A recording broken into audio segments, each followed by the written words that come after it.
The Wyoming wind did not blow so much as it scoured. It carried the grit of 3 territories, picking up alkali dust and the dried husks of sagebrush to hurl them against the rough-hewn logs of the Sweetwater stage stop. To the west, the mountains were not majestic purple sentinels, but jagged teeth biting into the belly of a sky that was too blue, too vast, and entirely indifferent to the humans who tried to live beneath it. Eli Mercer leaned against the hitching post, the wood smooth and gray under his gloved hand. He adjusted the brim of his hat, squinting against the glare. The pain in his left leg, the legacy of a horse that had panicked in a drift 3 winters back, throbbed with a dull, rhythmic ache. It made him feel older than his 34 years. It made him feel worn down, like the fence posts that leaned drunkenly along the road to town. He was waiting for a wife. The notion sat in his gut like a stone he had swallowed and could not digest. He had not wanted this. He had told himself for 5 years that he was done with the softness of women, done with the terror of loving something that this country could snap in half with a single blizzard. But the ranch was failing. The house was falling into a silence so deep it rang in his ears, and he needed help. A partner, a woman to manage the accounts and the hens and the emptiness while he tried to keep the cattle alive. The stagecoach appeared first as a brown smudge on the horizon, a darker bruise against the tan earth. Then came the sound, a low rumble that grew into the clatter of wheels and the heave of exhausted horses. Eli straightened, brushing the dust from his vest. He had worn his Sunday black coat. Though the seams were white with wear and the elbows shone, he felt foolish. He felt like a man walking to the gallows who had bothered to polish his boots. The coach lurched to a halt in front of the station, the driver spitting a stream of tobacco juice into the dirt before wrestling the brake lever. The door swung open, and a cloud of dust billowed out, followed by a salesman with a sample case, a miner headed for the hills, and finally, her. Maggie O'Rourke stepped down into the Wyoming dirt. She was not what he had pictured. The letters had been practical, penned in a neat, cramped hand that spoke of sewing skills and a willingness to work. He had expected someone sturdy, perhaps a widow with the thick waist and red hands of a farm wife. Maggie was thin. That was the first thing he noticed. She was slender in a way that spoke of city hunger, not country lean. Her dress was a dark gray wool, neat and mended, but too heavy for the heat and too fine for the brush. She turned to look at the driver handing down her trunk, a single, battered thing with brass corners that had seen better days, and Eli saw her profile. It was sharp, pale, and possessed of a terrified grace. He stepped forward, his boots crunching on the gravel. "Miss O'Rourke," he said. It was not a question. His voice sounded rusty to his own ears. She turned. Her eyes were green, the color of the moss that grew on the north side of the creek stones, but they were shadowed by something dark and frantic. She looked at him, taking in the scar that cut through his left eyebrow, the dust on his coat, the stiffness of his stance. "Mr.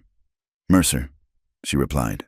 Her voice was low, with a distinct lilt of the Irish tenements, though she tried to flatten it. "I am Eli Mercer. I am Margaret. Maggie." She held out a hand. It was not the soft hand of a lady of leisure, nor the broad hand of a dairymaid. It was small, but the fingers were roughened, the tips pricked and calloused, needle scars, factory hands. He took her hand for a second, feeling the tremors in her skin, and then released it as if he had been burned. The silence that followed was heavy. The wind filled it, whistling through the spokes of the wagon wheels.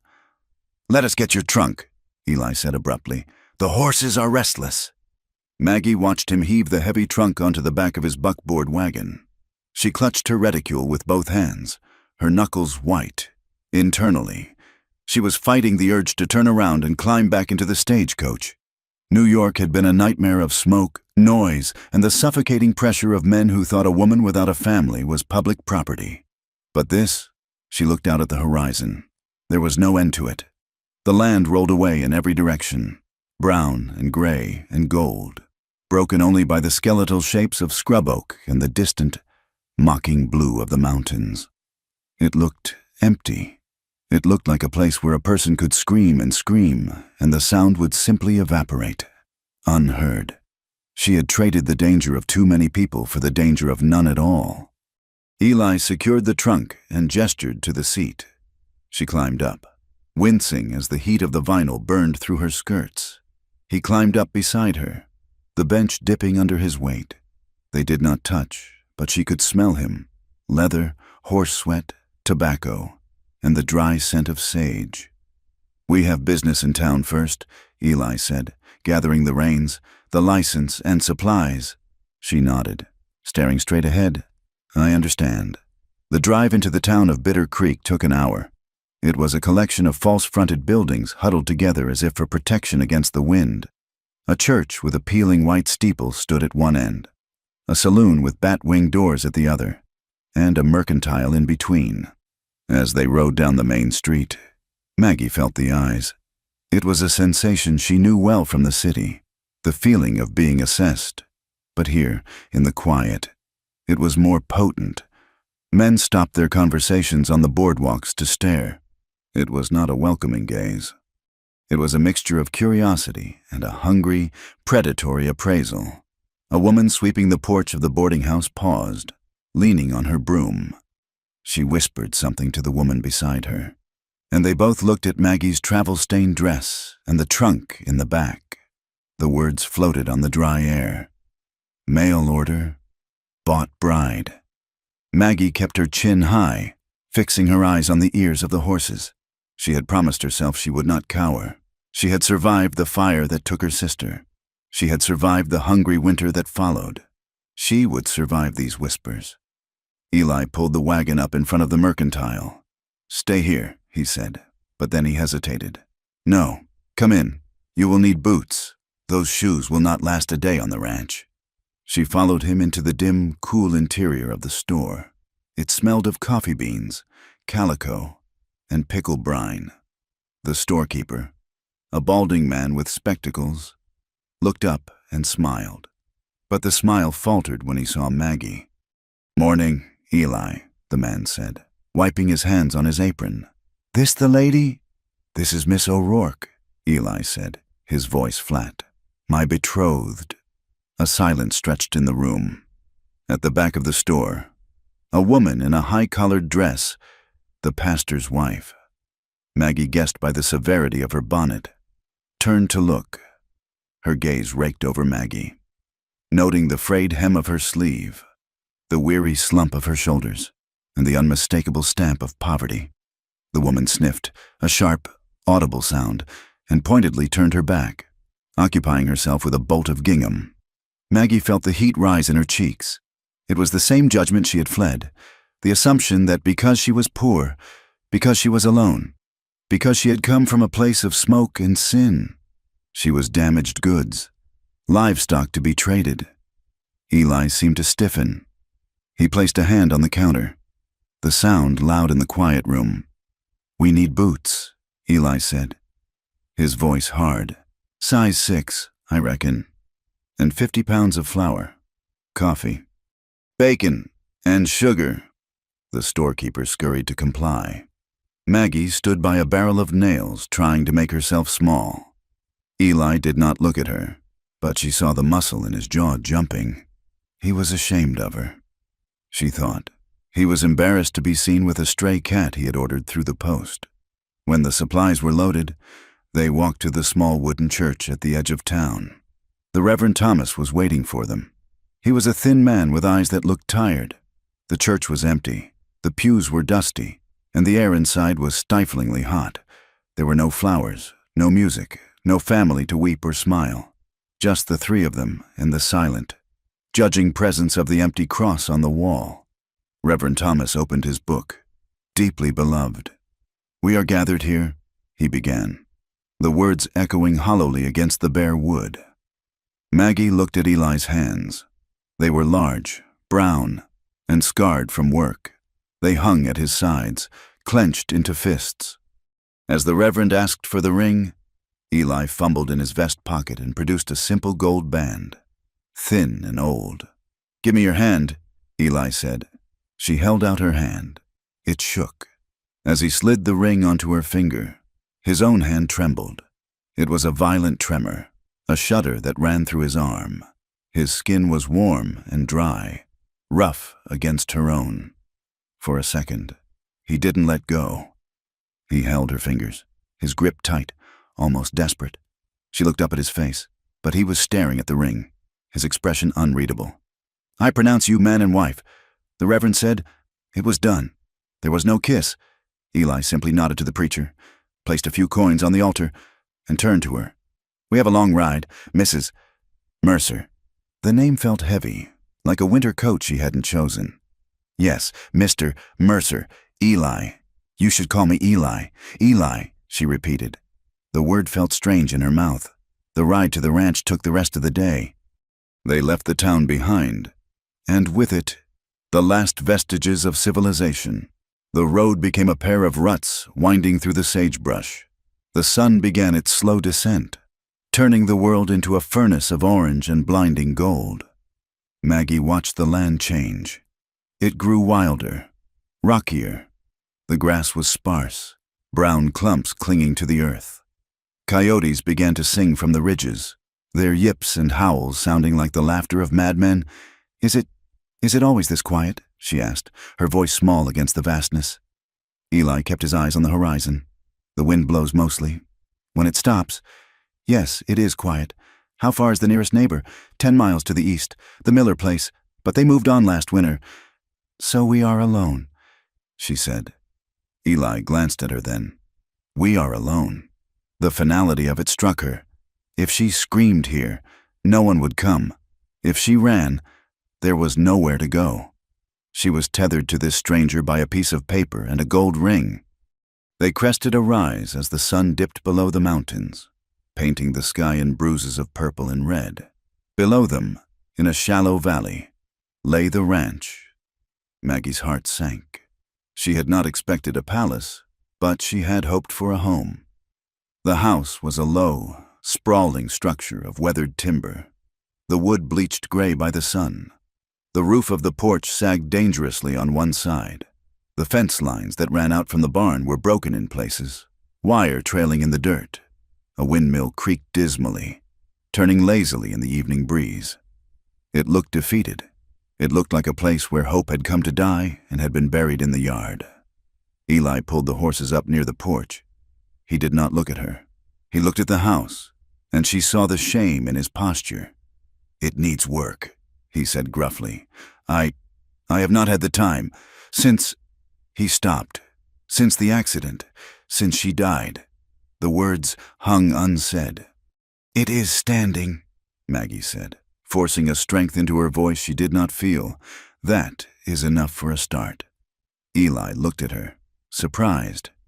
He nodded once, sharply. "I will take the horses to the barn. The door is unlocked." Maggie climbed down, her new boots stiff and hurting her feet. She walked up the steps, avoiding the rotted plank on the bottom, and pushed open the door. The inside was clean, but stark. A wood stove, a table with 2 chairs, a shelf of tattered books. There were no curtains on the windows, no rugs on the floor. It was a man's house, functional and barren. She stood in the center of the room, clutching her reticule, feeling the silence press against her ears. She was Mrs. Eli Mercer. She was the mistress of this broken kingdom. She took a breath, smelling the stale air of the house, wood smoke and loneliness. She set her bag on the table. She would not cry. She had promised herself on the train platform in New York that she was done crying. She walked to the stove and opened the firebox. Cold ash. She went outside to the wood pile. She would start a fire. She would make coffee. She would prove that she was not just a mouth to feed. By the time Eli came in from the barn, the lamps were lit and the coffee was boiling. He stopped in the doorway, blinking against the light. He looked at the table, set with 2 tin cups, and then at her. He looked exhausted. The lines around his eyes were deep trenches of shadow. "Thank you," he said. They ate a supper of cold biscuits and bacon in silence. Every scrape of the fork, every sip of coffee seemed deafening. When the meal was done, Eli stood up. He walked to a door on the far side of the room. "This is the bedroom," he said. Maggie followed him. It was a small room, dominated by a large iron bed covered in a quilt. A washstand stood in the corner. "It is nice," she said. Eli did not enter the room. He stood in the doorway, his hand gripping the frame. "You will sleep here," he said. Maggie turned to him, confusion knitting her brow. "And you? I will sleep in the bunkhouse, with the hands." Maggie felt a cold flush wash over her. "The bunkhouse?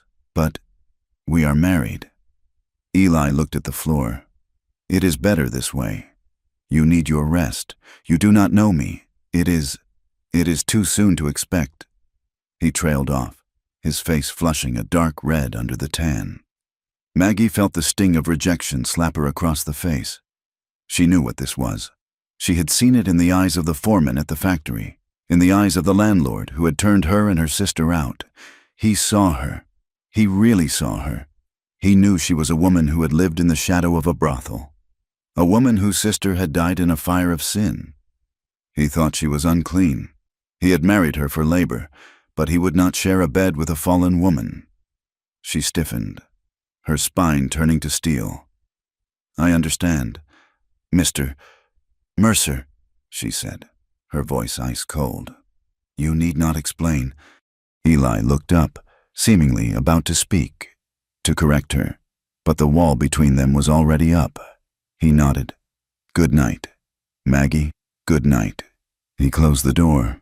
She heard his heavy boots cross the main room, heard the front door open and close, and then silence. Maggie stood in the dark room. She did not undress. She sat on the edge of the bed, the springs groaning under her weight. The wind outside began to pick up, howling around the corners of the house, rattling the window pane like a thief trying to get in. She reached into her dress pocket and pulled out the locket. It was cheap brass, the metal turning green at the edges. She clicked it open. A tiny, tin-type face stared back at her, a girl with laughing eyes and a ribbon in her hair. Her sister. "Sarah, I made it. Sarah," she whispered to the picture. "I am here. I am a wife." She ran her thumb over the glass face. "He thinks I am dirt. Sarah, just like the others.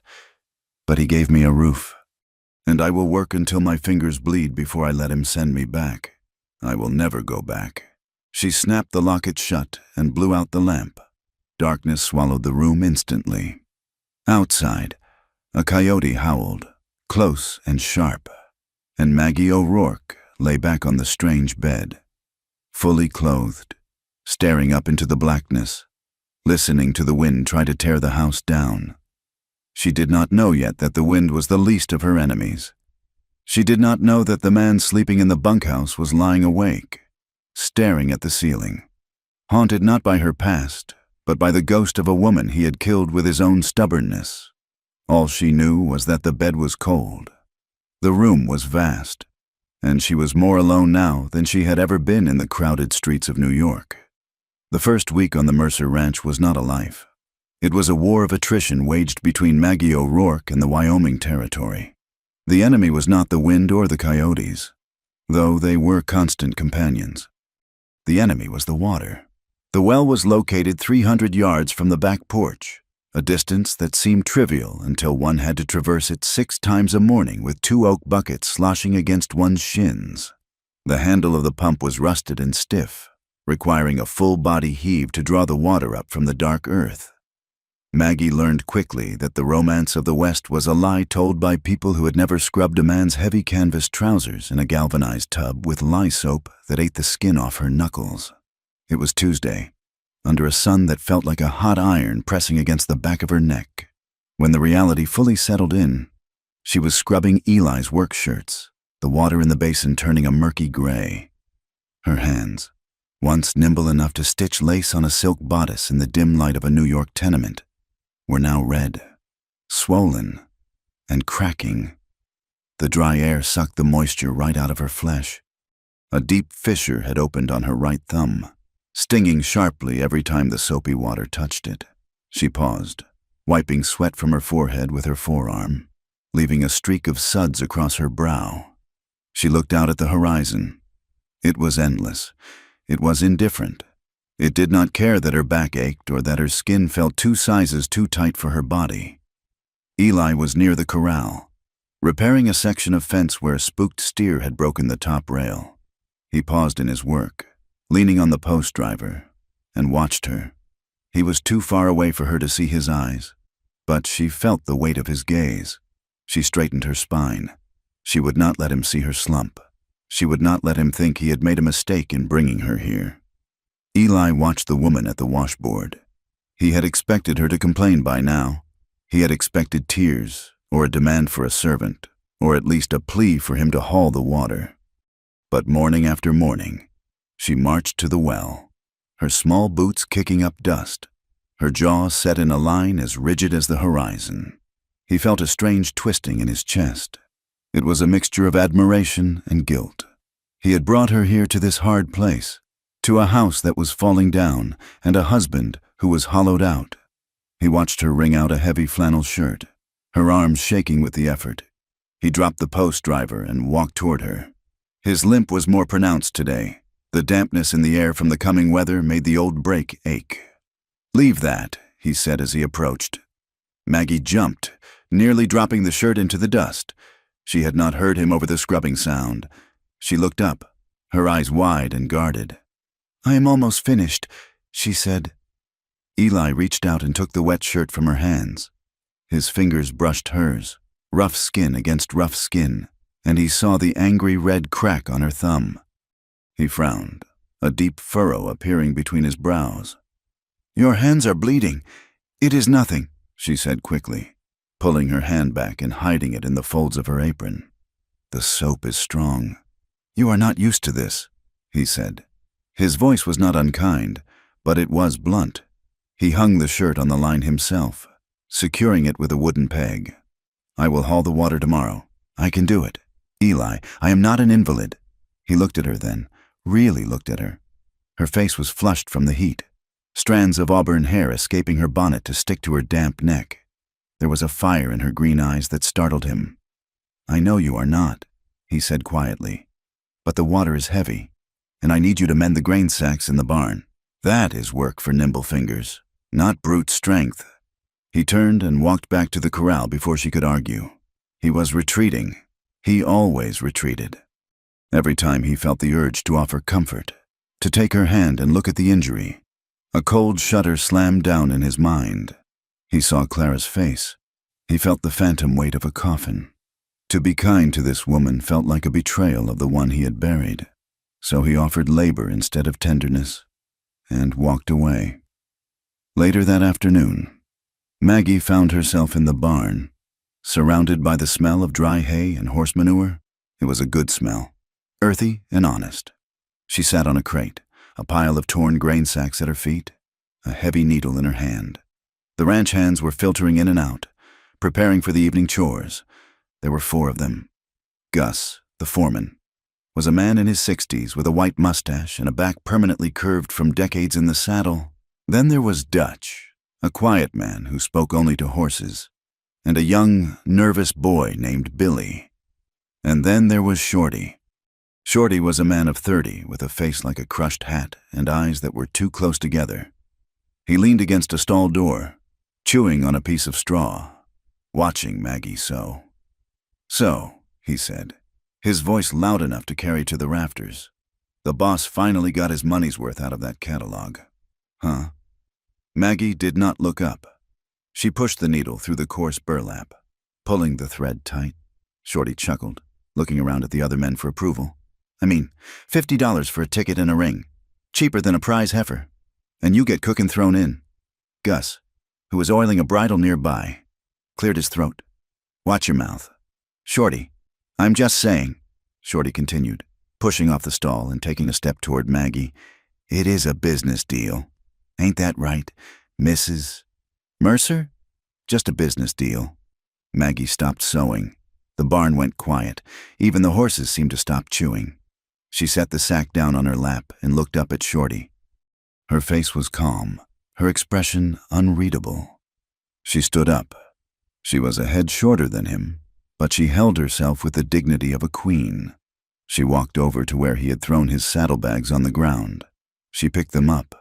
The leather was torn at the buckle, a jagged rip that rendered the bag useless. "Your gear is a disgrace." "Mister?" "Shorty," she said clearly.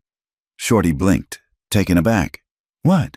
You're losing grain through this tear, and the leather is dry as a bone, if you treat your horse the way you treat your equipment. I pity the animal." She walked back to her crate, sat down, and threaded a new piece of heavy waxed twine. "Bring it here." Shorty stared at her. "What?" "I said bring it here. I can fix the tear with a double stitch. But you will have to oil it yourself. Unless you prefer to ride with gear that looks like it was chewed by a coyote." Gus let out a sharp, barking laugh. "Do as she says." "Shorty." Shorty turned red, his bluster deflating like a punctured lung. He mumbled something under his breath, picked up the saddlebags, and dropped them at her feet. "Thank you," Maggie said, not looking up. "It will be ready by supper." From the shadows of the tack room, Eli watched. He had been about to step out, to defend her, but she had not needed him. She had not cowered. She had taken the only weapon she had, her skill, and wielded it like a knife.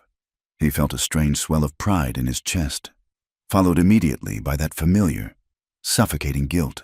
He turned and left through the back door before she could see him. The sky began to change 2 days later.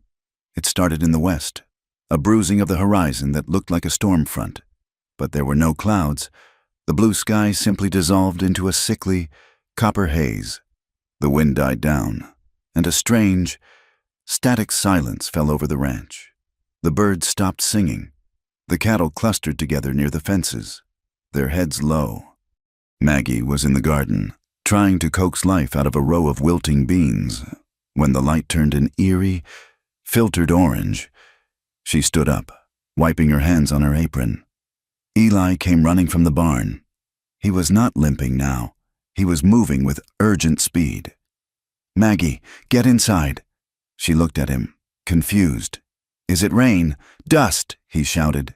He grabbed her arm, his grip hard enough to bruise. "Move!" He dragged her toward the house just as the wall of wind hit. It was not air, it was solid matter. A tidal wave of brown grit slammed into the ranch. The sun vanished instantly. The world went from afternoon to midnight in the span of a single breath. They tumbled through the front door, and Eli slammed it shut. Throwing the heavy iron bolt, the sound of the storm outside was a roar, a screaming, grinding noise, as if the earth itself were being sanded down. The house shook. The windows rattled in their frames, the glass singing with the vibration. "Get the towels," Eli ordered, his voice tight. "Wet them. Put them under the door and on the window sills. Hurry." Maggie scrambled to obey. She pumped water into a basin, soaked the rags she used for cleaning, and ran to the cracks where the dust was already spurting in like dark smoke. The air in the room was instantly thick, tasting of copper and old earth. She coughed, holding her apron over her nose. Eli was pushing a heavy chest of drawers against the north door. He looked at her, his face streaked with the fine powder that seemed to materialize out of thin air. "Are you all right?" he asked. "I think so," she coughed. "How long will it last? Hours, maybe a day. We just have to wait." They sat on the floor in the center of the room, away from the windows. The lamp Eli lit cast a dim, hazy halo in the dust-choked air. It was hot. The house, sealed up tight, began to bake. They sat in silence for a long time. The roar outside made talking difficult, but the silence between them was louder. Maggie was acutely aware of him. He was sitting with his back against the table leg, one knee drawn up. He looked powerful and trapped, like a wolf in a cage. "Thank you," she said, her voice muffled by the cloth she held to her face, "for coming to get me." Eli looked at her. His eyes were the only clear thing in the room. You would have been lost in 10 feet. A man can drown in dust just as easy as water. They sat like that as the afternoon wore on into evening. The light failed completely, leaving them in the absolute dark of the storm, save for the flickering lamp. The wind howled, a demonic sound that seemed to have a voice, As night fell, the temperature plummeted. It was a peculiarity of the high plains. The heat vanished with the sun, and the wind, driving down from the peaks, turned bitter. The house, usually drafty, was now a tomb of cold air that seeped through the floorboards despite their efforts. Eli stood up and fed the last of the wood into the stove, but the wind was sucking the heat right out of the chimney. He shivered. "I will sleep here," he said, gesturing to the braided rug near the stove. "It is the warmest spot." Maggie looked at the rug. It was thin. The floorboards were freezing. "You cannot sleep on the floor. Eli, it is freezing. I have slept in snowbanks. Maggie, I will be fine." He lay down, pulling his coat over him. He turned his back to her. Maggie went into the bedroom. It was like an icebox. She could see her breath in the lamplight. She crawled under the heavy quilt, shivering violently. She lay there for 10 minutes, her teeth chattering, thinking of the man in the other room. He was stubborn. He was a fool. And he was her husband. She threw back the covers and walked to the door. Eli. He did not move. "Go to sleep, Maggie. It is too cold. The fire is dying. You will freeze. I am fine." "You are not fine," she snapped, her fear making her bold, "and I am freezing. The quilt is heavy enough for two, but not for one in this cold." Eli rolled over. In the dim light from the stove vents, his face was unreadable. "Please," she said, her voice dropping to a whisper.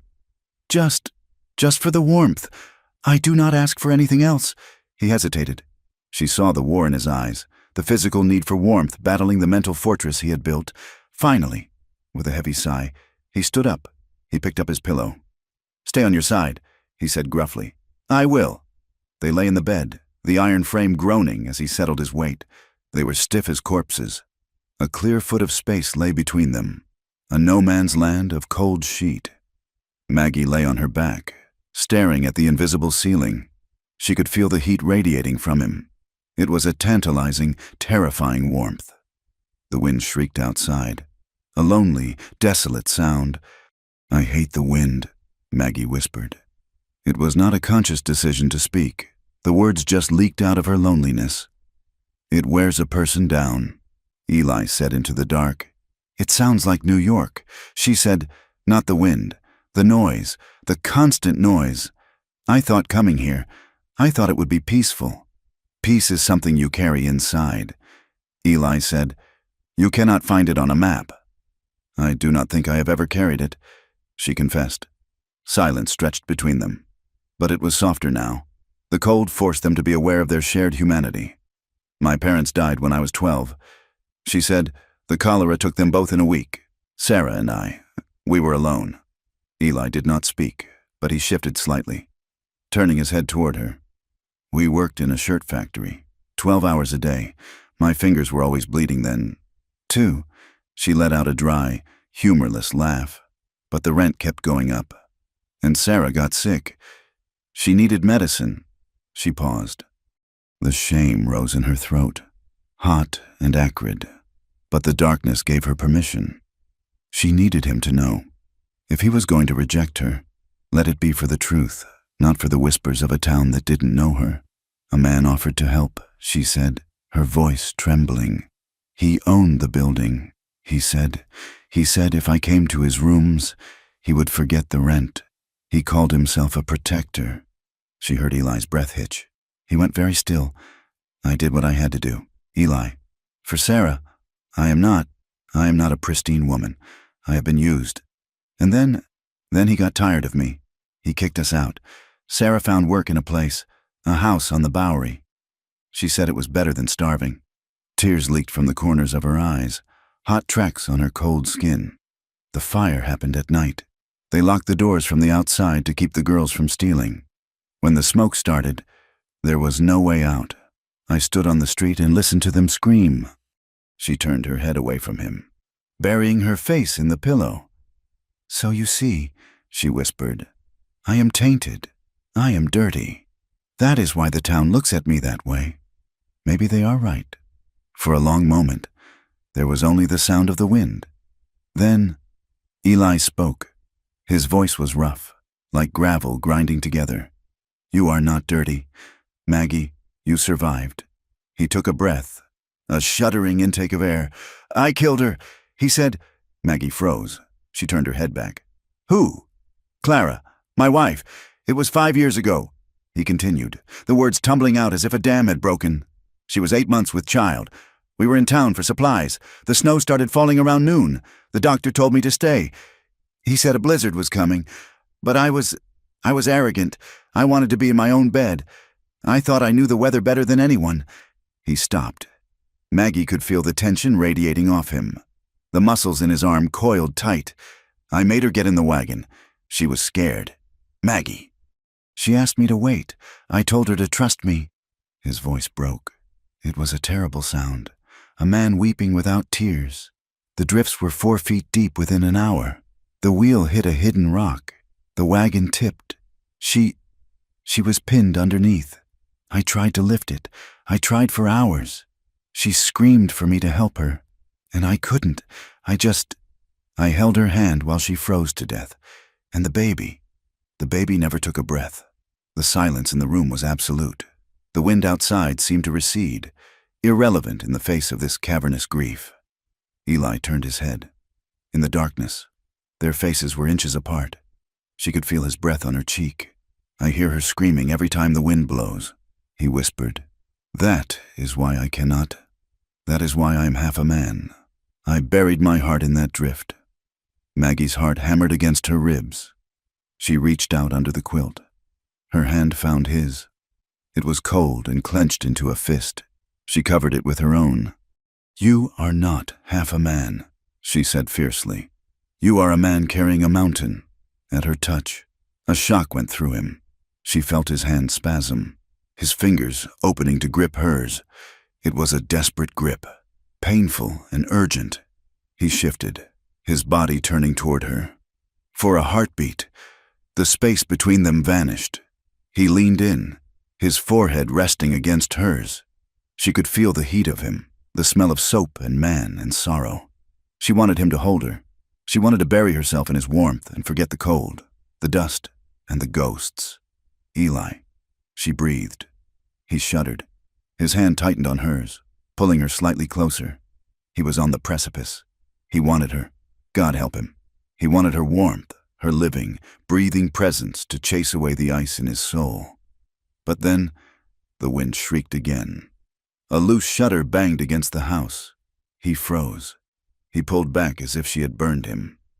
He snatched his hand away and rolled onto his back, putting the distance back between them. "I cannot," he rasped. "I cannot." Maggie lay still, her hand still reaching into the empty space where his had been. The rejection stung, but it was different this time. It was not disgust. It was terror. "Sleep, Maggie," he said, his voice flat and hard. She curled into herself. "Good night, Eli." He did not answer. The next morning, the wind had died. The silence was back, but the air was still thick with suspended dust. They rose before the sun. The awkwardness in the kitchen was palpable, thick as the grit on the table. They moved around each other like repelling magnets. Careful not to touch, careful not to look too long. Eli drank his coffee standing up. Maggie fried the bacon, her eyes on the pan. "I will check the herd," Eli said, putting on his hat. "The dust, it confuses them. They might have scattered." Maggie nodded. "I will sweep the house. It will take all day." He walked to the door, then stopped. He did not turn around. "Maggie." "Yes?" He hesitated, his hand on the latch. "Leave the heavy rugs. I will beat them out when I return. Do not lift them yourself." He opened the door and walked out into the gray morning. Maggie stood by the stove, the spatula in her hand. A small, trembling smile touched her lips. It was not a declaration of love. It was not a kiss, but it was a kindness. He had seen her. He had remembered her burden. She looked at the empty doorway. The ghosts were still there, hovering in the corners of the room, but for the first time, they did not feel quite so invincible. She and Eli were two broken things in a broken land, but they had survived the night. And that, she decided as she reached for the broom, was a start. The weeks that followed the dust storm did not bring ease, but they brought a rhythm. The Wyoming spring did not arrive with the gentle green unfolding Maggie remembered from the parks of New York. It arrived with violence. The snow melt roared down from the high country, turning the dry creek beds into churning brown torrents, and the sagebrush burst into a pungent, silver-green life that scented the air for miles. Maggie O'Rourke ceased to be merely a guest in her own home. She became a student of survival. Her education was not formal. It was written in the ache of her muscles and the dirt ingrained in her skin. She learned that a horse was not a carriage animal, but a partner with a mind of its own. Eli gave her a mare, a steady bay named Bess with a white star on her forehead and a forgiving temperament. The first time Maggie mounted her, gripping the saddle horn until her knuckles turned white, she felt terrifyingly high off the ground. The horizon seemed to tilt. "Relax your spine," Eli had called out from the corral fence, his voice carrying over the wind. "You are fighting her. Move with the animal, not against her." It took 10 days of bruising rides, of sore thighs that made walking a misery, before Maggie felt the rhythm. But when she finally caught it, the moment her body learned to anticipate the mare's stride, she felt a surge of triumph that was sharper than any joy she had known in the city. She rode out to the south pasture to check the fence line, the wind tearing at her bonnet, and for the first time, she did not feel like an intruder on the land. She felt like a part of it. She learned the brutal art of branding. The smell of singed hair and burnt hide sickened her at first, turning her stomach until she had to retch behind the wagon. But she wiped her mouth, drank a ladle of warm water from the barrel, and went back to the fire. She learned to keep the irons hot, to move quickly so the calf suffered less, to ignore the bawling of the mothers. She learned to read the sky. The clouds here were not just decoration. They were warnings. High, wispy mare's tails meant wind was coming. Low, flat banks of gray meant snow or rain, depending on the bite in the air. A greenish tint to the west meant hail that could strip a garden bare in 5 minutes. The land was still vast, still terrifying in its indifference. When she stood on the porch at night, the silence was so profound it felt like a weight pressing against her eardrums. But she was beginning to understand the language of this place. She was no longer deaf to it. The town of Bitter Creek, however, was harder to read than the sky. They went in on the first Saturday of the month for supplies. Maggie sat straight on the wagon seat, wearing a dress she had turned and mended until it looked respectable, her hair pulled back in a severe, neat bun. As they walked the boardwalk, she felt the shift in the air. It was subtle. Mr. Henderson at the Mercantile nodded to her with a genuine smile this time. He had heard from Gus that the new Mrs. Mercer was a worker, that she had patched the canvas covering on the chuck wagon better than a sailmaker.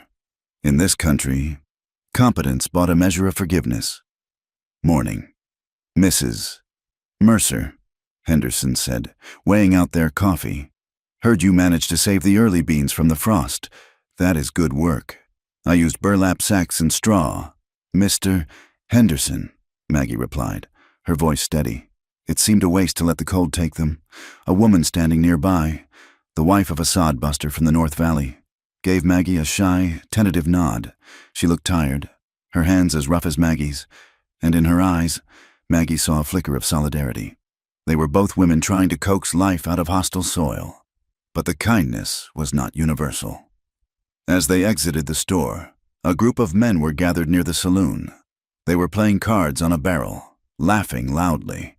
When Maggie passed, the laughter cut off abruptly, replaced by a low murmuring. "That is the one." A voice drifted over the dusty street. "Fancy piece from the city. Bought with heifer money." Another voice snickered. "Heard she used to work the high streets. You can tell by the walk." Maggie stiffened. Her hand tightened on Eli's arm. She felt his bicep turn to stone under his coat. He stopped, beginning to turn toward the men, his face darkening with a rage that terrified her. "Eli, no," she whispered urgently, pulling on his sleeve. "Please, do not. It is not worth it." He looked down at her, his jaw working. They have no right. They have tongues, she said, forcing herself to keep walking. Let them wag. If we stop, we give them power. Eli hesitated, glaring at the men until they looked away, shuffling their cards with sudden interest. Then he allowed her to lead him back to the wagon. But the poison was there. It was in the way the pastor's wife crossed the street to avoid them. It was in the way the bank teller looked at her dress, as if searching for a stain that would prove the rumors true. The whispers had a source, and that source arrived at the Mercer Ranch 2 weeks later in a shiny black buggy with red wheels. Silas Crane was a man who looked too clean for Wyoming. His suit was a dark, expensive broadcloth that seemed to repel dust. His boots were polished to a mirror's shine. He was a handsome man in a sharp, predatory way, with silvering hair and a smile that showed too many teeth. He did not come to the house. He drove his buggy right up to the barn where Eli and Maggie were sorting tools. "Eli Mercer," Silas called out, remaining in his seat. He held the reins with gloved hands. Eli stepped out of the barn, wiping grease from his hands on a rag. His limp was heavy today. "Silas," he said, "to what do I owe the honor?" "Business, Eli. Always business." Silas's eyes drifted past Eli and landed on Maggie, who was standing in the shadows of the barn door. His gaze was physical, a slow, crawling inspection that made Maggie feel as though she were standing naked in the snow. "And this must be the lady," Silas said, his voice smooth as oil. "Mrs. Mercer. Or do you prefer Maggie?" "Mrs. Mercer is fine," Maggie said, stepping forward into the light. She would not hide in the dark. Silas chuckled. "A spirited one. I like that. I heard you hail from New York, Mrs. Mercer. A very different world from our dusty little corner. I spent some time in the city myself, the theater district, the nightlife." He let the word hang there, heavy with implication. He was telling her he knew. He was telling her that he recognized the look of a woman who had been desperate. Maggie met his gaze. Her heart was hammering against her ribs like a trapped bird, but her face was a mask of calm. "I found the city crowded. Mr. Crane, I prefer the open air." Silas smiled, but his eyes were cold. "Indeed, though the open air can be dangerous for those who do not know their place." He turned his attention back to Eli, dismissing her as if she were a servant. "We need to talk. Eli, privately." Eli looked at Maggie, then back at Silas. "Go inside." "Maggie."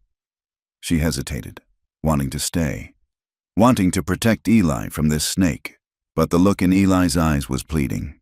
She turned and walked to the house, her back straight, feeling Silas's eyes boring into her spine every step of the way. She did not go inside.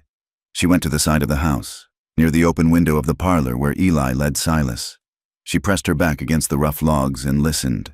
"I am running out of patience." "Eli," Silas's voice came through the window, stripped of its social pleasantries. "You are 3 months behind on the note for the south section.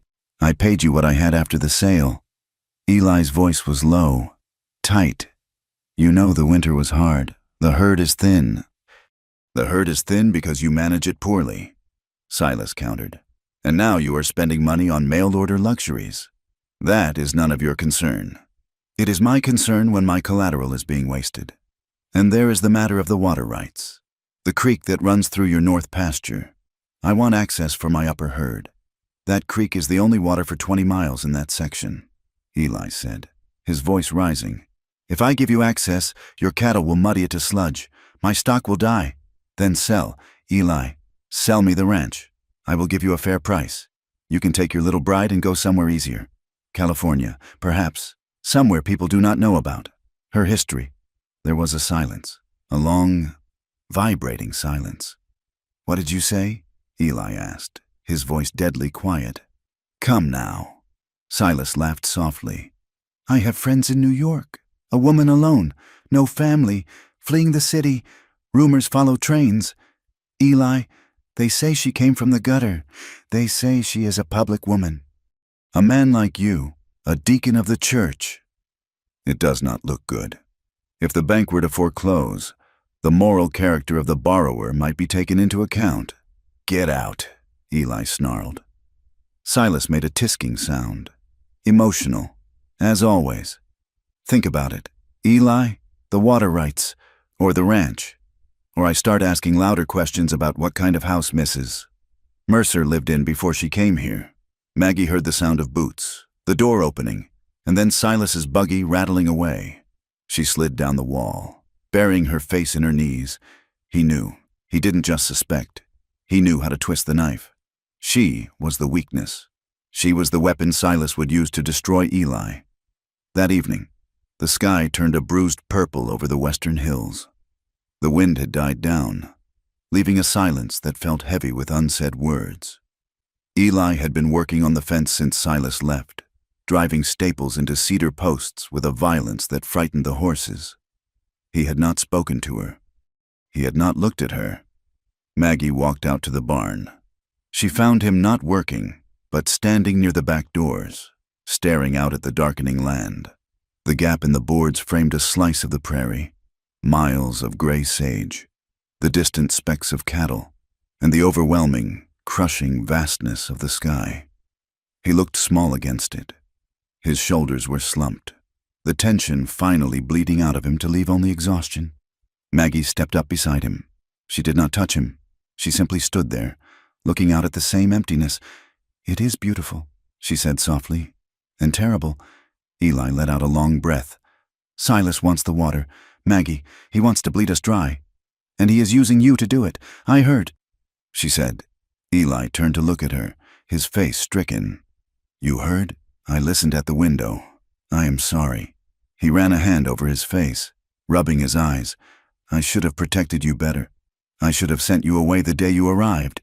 This place, it destroys soft things.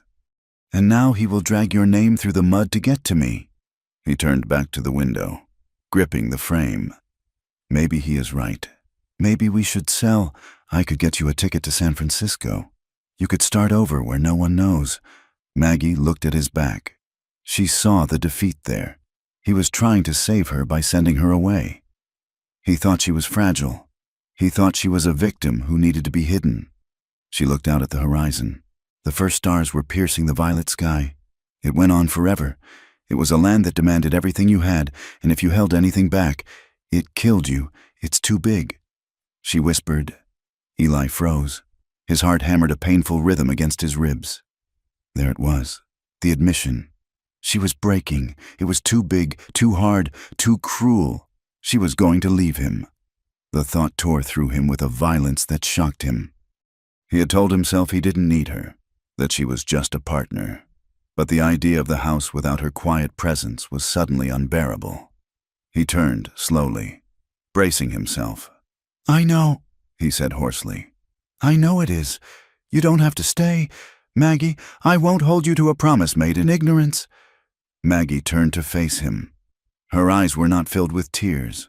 They were filled with a fierce, burning light he had never seen before. "No, Eli, that is not what I mean." She took a step closer to him. "I mean the life," she said, her voice gaining strength. "The work, the danger. It is too big for one man to carry. You are trying to carry it all, the debt, the ranch, the guilt, me. You are trying to stand between me and the world like I am a glass doll. I am your husband," Eli said. "It is my duty. Duty be damned," she snapped. Eli blinked, stunned. "I do not need a protector. Eli, I had a protector in New York. He protected me right into a living hell." She took a breath, her hands clenching into fists at her sides. "I need a partner, a real one." She reached out and took his arm, her fingers digging into his sleeve. "Teach me, Eli. Don't just give me chores to keep me busy. Teach me the accounts. Show me where Silas is cheating us. Teach me how to shoot so I don't have to hide in the house when a stranger rides up. Teach me the water rights." "Maggie, it is dangerous." "I know," she cried. "It is all dangerous. Living is dangerous. But if I am to stay here, if I am to be your wife, do not leave me small in a life this big. I want to share the risk. I want to share the fight. I want to be equal to this land." Eli stared at her. The silence of the barn stretched out, but it was no longer empty. It was filled with the echo of her demand. He looked at her face, the sharp chin, the determined mouth. the eyes that had seen horror and refused to look away. Something inside his chest, a tight, cold knot that had been there since the blizzard, began to loosen. He had spent years mourning the woman he couldn't save. He had been so busy guarding his grief that he hadn't realized a warrior had walked into his life. She didn't want his pity. She wanted his respect. She wanted to stand shoulder to shoulder with him against the wind. He let out a breath he felt like he had been holding for 5 years. "You mean it," he said softly. "You really mean it. I have never meant anything more." Eli stepped closer. The space between them, usually a carefully maintained buffer zone, collapsed. He raised his hand, his fingers trembling slightly, and brushed a loose strand of auburn hair from her cheek. His knuckles grazed her skin. It was electric. "You are stronger than I am, Maggie O'Rourke," he murmured. "No," she whispered, leaning into his touch, her eyes fluttering shut. "I am just tired of being afraid." The air in the barn shifted. The smell of hay and leather faded, replaced by the overwhelming awareness of each other. Eli looked at her mouth. It was trembling, the desire that he had been stamping down, burying under work and exhaustion, rose up like a floodwater. He lowered his head. She did not pull away. She rose on her tiptoes to meet him. The kiss was not like the stories. It was not soft. It was desperate. It was the collision of two lonely, starving people who had found sustenance in a desert. Eli's arms went around her, pulling her crushed against his chest. Maggie's hands found the back of his neck, her fingers tangling in his hair, pulling him closer. He tasted of coffee and tobacco. She tasted of something sweet and wild. He groaned low in his throat, a sound of surrender, and deepened the kiss, his mouth moving over hers with a hunger that shook them both. For a moment, the ranch, the debt, Silas Crane, it all vanished. There was only the heat of their bodies and the frantic beating of their hearts. They broke apart, gasping for air. Eli kept his hands on her waist, his forehead resting against hers. His breathing was ragged. He could feel every curve of her body against his, and every instinct he had was screaming at him to lift her up, to carry her to the hayloft, to claim this connection completely. But he stopped. He pulled back, his hands sliding down her arms to hold her hands. He looked at her, his eyes dark and dilated, but filled with a painful restraint. "Maggie," he rasped. We cannot, not like this." Maggie looked at him, her lips swollen, her chest heaving. "Why?" "Because you deserve to be courted," he said, his voice thick with emotion. "You deserve to be more than a comfort in the dark, and out of respect, for who you are, for who I'm trying to be again." He squeezed her hands. "If we do this, if we truly come together, I want it to be because we are ready, because the past is settled, not because we are afraid of the dark." Maggie felt a pang of disappointment, a physical ache of unfulfilled need, but beneath it, a warm current of gratitude. He was treating her with honor. He was giving her agency. "You are a stubborn man, Eli Mercer," she whispered, a shaky smile touching her lips. "I am," he admitted, thumbing a tear from under her eye. "But I am your partner. If that is what you want, it is what I want." "Then tomorrow," he said, straightening up and letting her hands go with visible reluctance. "Tomorrow we open the books, and I will teach you how to use the Colt." Maggie nodded. "Tomorrow." They walked back to the house in the dark, not touching, but the air between them was no longer cold. It was charged, humming with a promise that was both terrifying and beautiful. The next morning, the education of Maggie Mercer began in earnest. They sat at the kitchen table, the heavy ledger spread open between them. Eli explained the columns of figures, the price of feed, the loans Silas held, the meager profits from the last drive. Maggie listened, her brow furrowed, her finger tracing the lines. "Here," she said, pointing to a recent entry. "This interest calculation. It is wrong." Eli looked. "It is what the bank statement said. It is wrong," she insisted. "The rate is 6%, but this charge is calculated at 8. See, he is compounding it monthly, not yearly. The contract says yearly." Eli stared at the numbers. He grabbed a piece of slate and did the math. She was right. Silas had been skimming off the top, adding phantom weight to the debt for months. He slammed his hand on the table. The thief. Maggie looked at him, her eyes hard. We will catch him. Eli, we will document every penny. And when he comes back, we will be ready. That afternoon, they went behind the barn.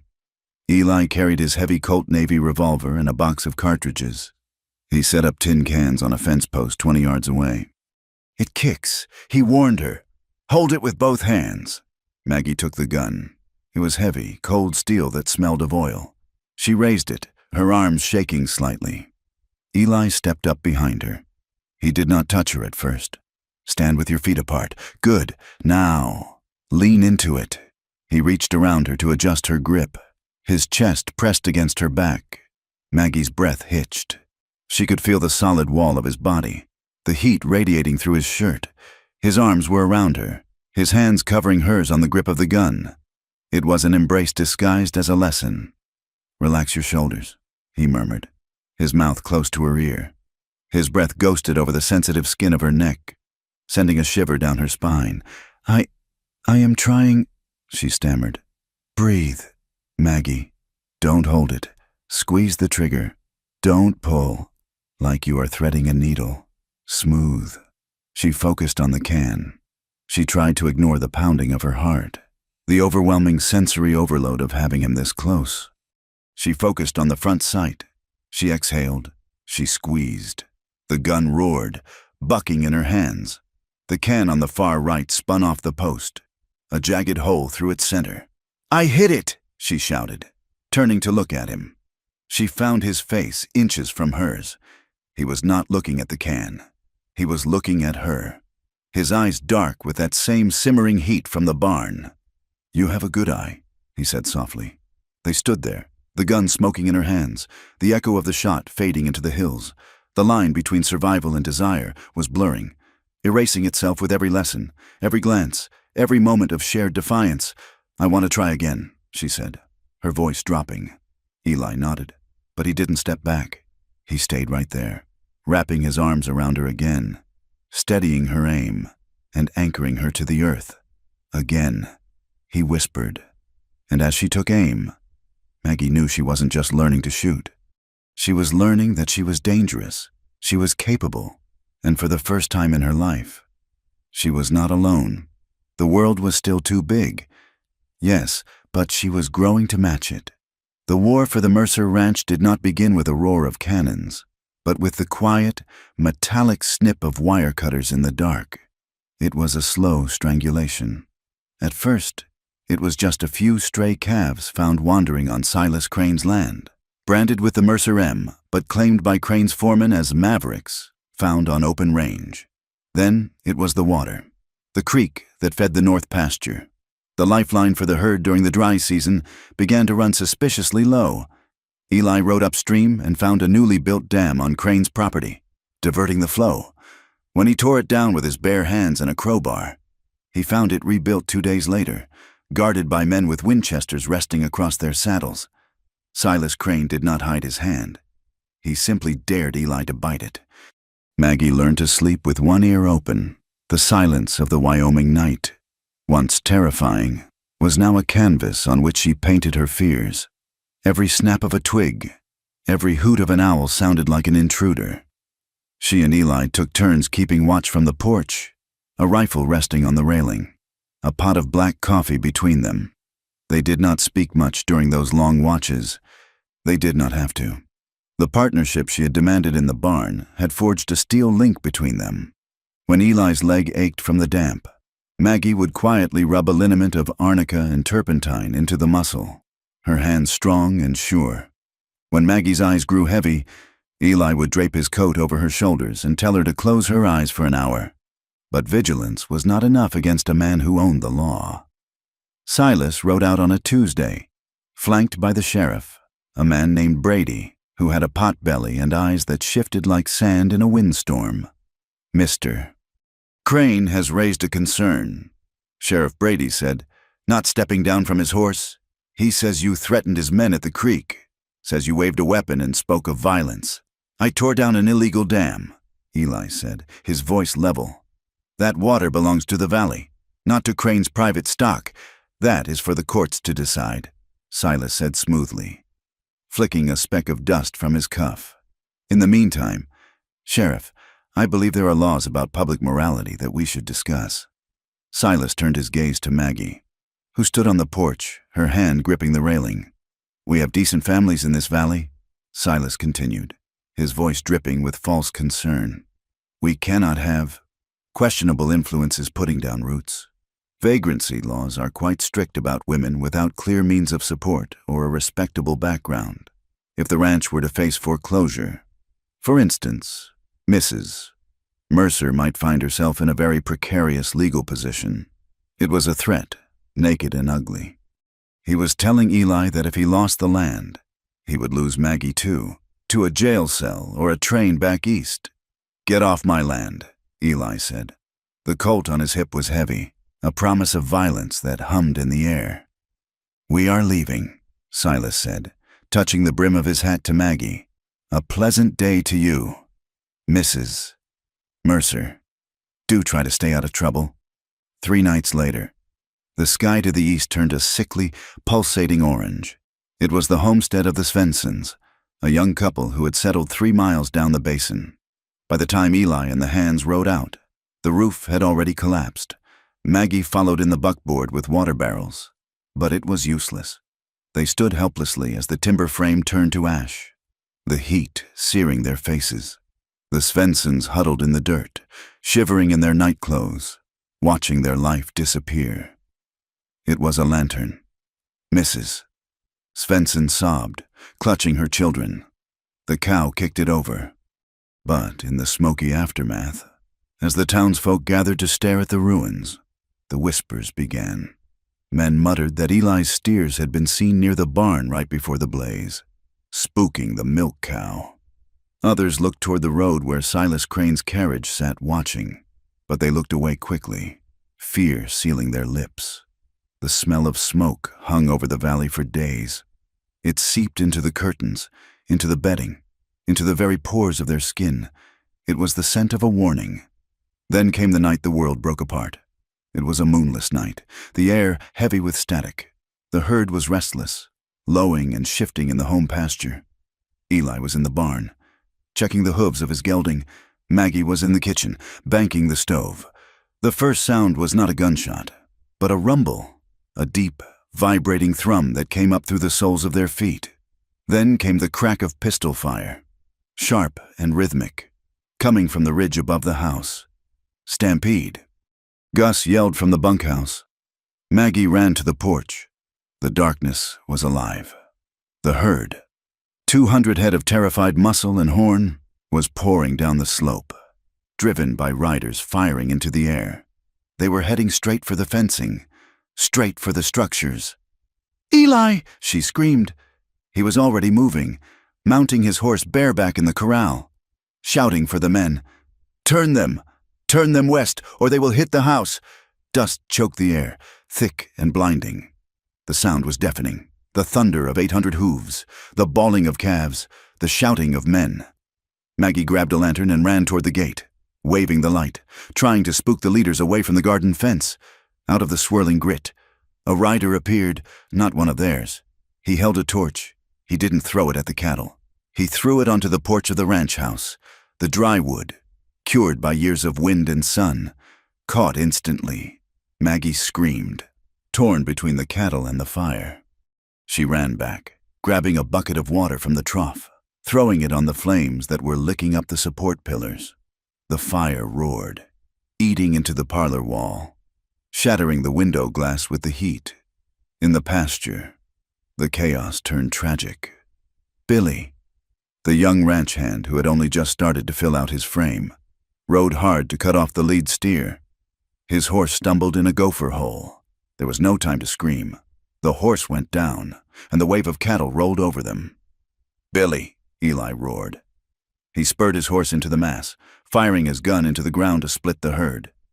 He reached the boy, leaping from his horse to shield the broken body with his own, the hooves pounding inches from his head. The stampede broke, the cattle scattering into the dark. leaving behind a silence that was louder than the noise had been. The fire on the porch hissed and died as Gus and the other hands doused it with wet blankets and dirt. But the damage was done. The parlor was a blackened, gaping maw. The front of the house looked like a skull with the teeth kicked out, but the house could be fixed. Eli knelt in the dirt of the pasture, his shirt torn, his face masked in dust and blood. Billy lay still. His neck was broken. He looked very young, his eyes wide and staring at the smoke-choked stars. Eli gathered the boy into his arms. He rocked him, a low, guttural sound tearing from his throat. It was the sound of a man who had reached his limit. They carried Billy to the bunkhouse. Maggie washed the boy's face, her own tears making tracks in the soot on her cheeks. Eli stood in the doorway, his hand gripping the frame so hard the wood splintered. "This is murder," Eli whispered. Before dawn, the sheriff returned. He did not come alone. He brought 4 deputies with shotguns. "Eli Mercer," Sheriff Brady said, stepping over the charred debris on the porch. "You are under arrest." "For what?" Maggie cried, stepping between Eli and the lawmen. "For being attacked, for losing a man, for criminal negligence resulting in death," Brady recited, avoiding her eyes, "and for making terroristic threats against Mr. Crane. We have a witness who says you swore to burn this valley down if you couldn't have your way. Seems you started with your own place to cover your tracks." It was a lie so bold it took the breath from her lungs. They handcuffed Eli. He did not fight. He looked at Maggie, his eyes burning with a desperate, terrifying intensity. "Stay in the house," he told her. "Keep the gun close. Do not open the door for anyone but Gus. I will get the judge," she promised, her voice shaking. "I will ride to Cheyenne if I have to." They dragged him away, throwing him into the back of a wagon like a sack of grain. Maggie stood on the blackened porch, watching the dust settle, leaving her alone with a dead boy in the bunkhouse and a house that smelled of char and ruin. The day passed in a blur of grief and terror. Gus and the remaining hands dug a grave for Billy on the hill. They worked in silence, their faces grim. They were frightened. They knew that if Eli could be taken, none of them were safe. At dusk, a buggy arrived. Maggie was in the parlor, sweeping up the shattered glass and ash. The wall was scorched black, the wallpaper peeling away in crispy strips.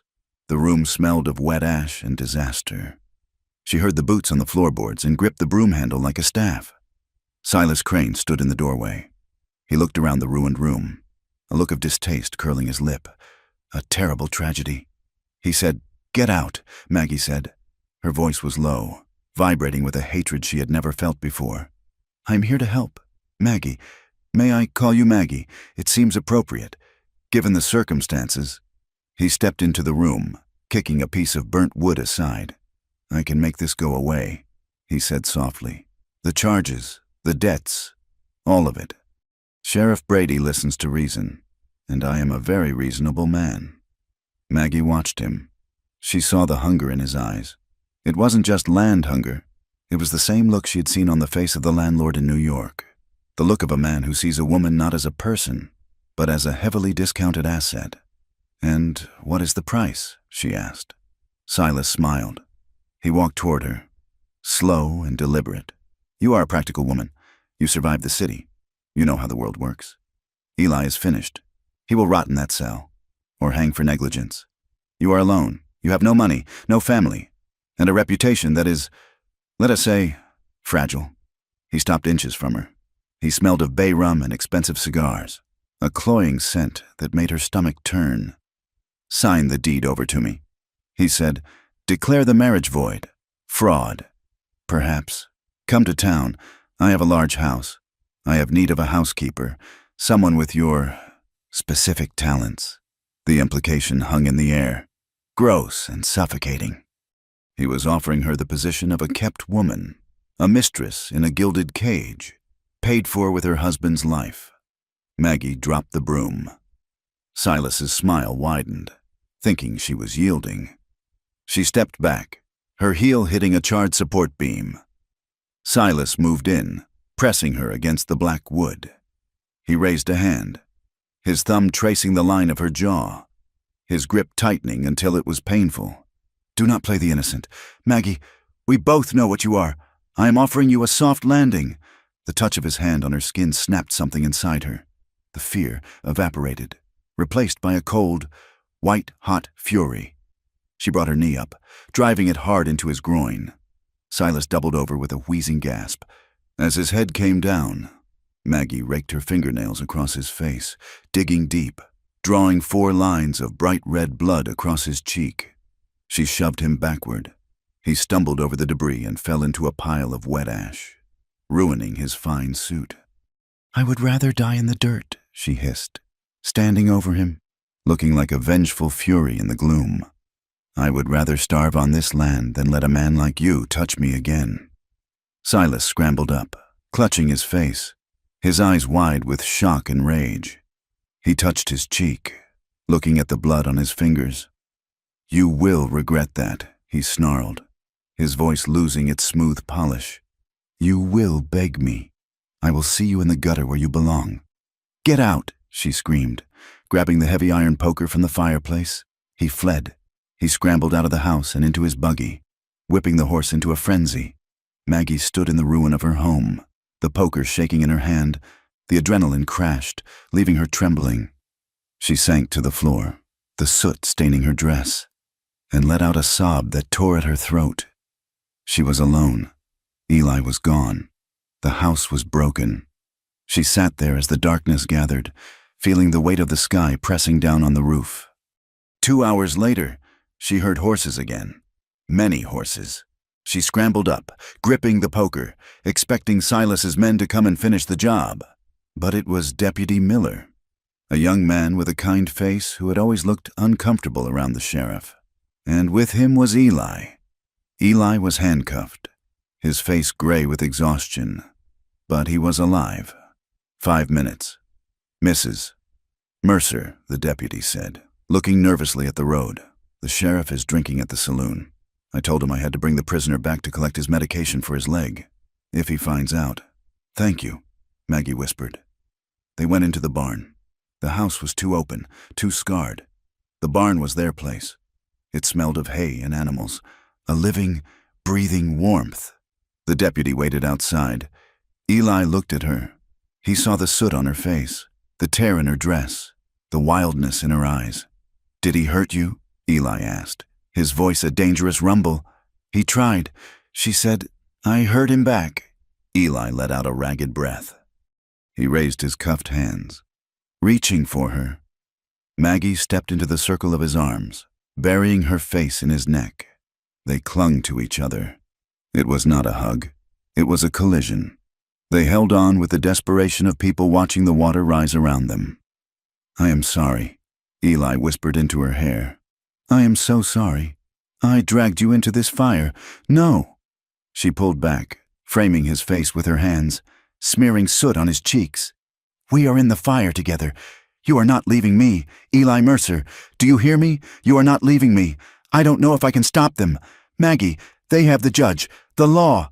Then we will fight them," she said fiercely. "But right now, I need you to know." "Know what? That I am yours. Not because of a paper, not because of the ranch. Because I choose you." She kissed him.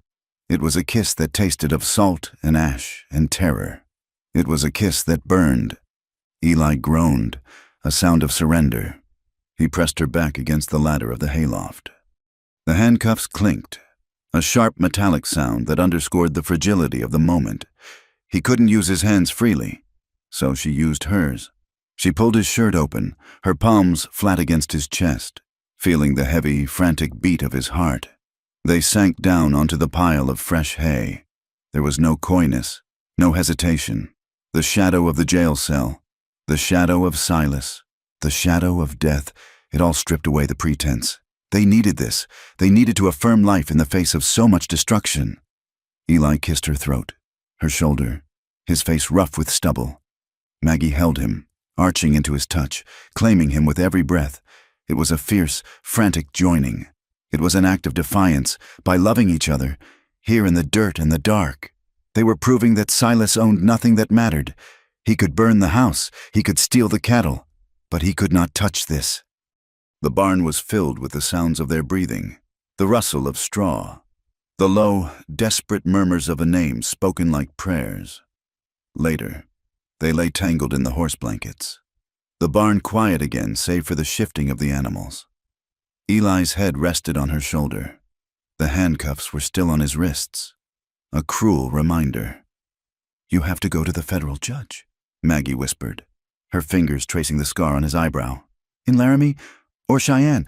I can't leave you here alone. I can ride. Eli, you taught me. Bess is fast. I will find a way." Eli turned his head, kissing her palm. "I love you. Maggie O'Rourke, I love you. Eli Mercer." The door creaked open. "Time's up. Eli," the deputy's voice called softly, filled with regret. They stood up. They fixed their clothes with trembling hands. Eli looked at her one last time, memorizing her face in the lantern light, the strength in her jaw, the softness of her mouth, the fire in her eyes. He walked to the door, his head high. He did not look like a prisoner. He looked like a man who had something worth dying for. Maggie watched the wagon fade into the night, the red tail light bobbing like a bloody eye. She stood in the doorway of the barn, the cold wind drying the tears on her face. She went back to the house, to the burnt parlor. She picked up the iron poker she had dropped. She sat in the chair facing the door, the metal heavy in her lap. She would not sleep. She would wait for dawn, and then she would ride. The world was trying to crush them, but as she looked at the ring on her finger, glimmering in the moonlight, she knew one thing for certain. It would have to kill them to stop them. The morning after Eli was taken, the silence on the Mercer ranch was a physical weight. It pressed against the burnt timbers of the porch and settled heavy in the dust of the yard.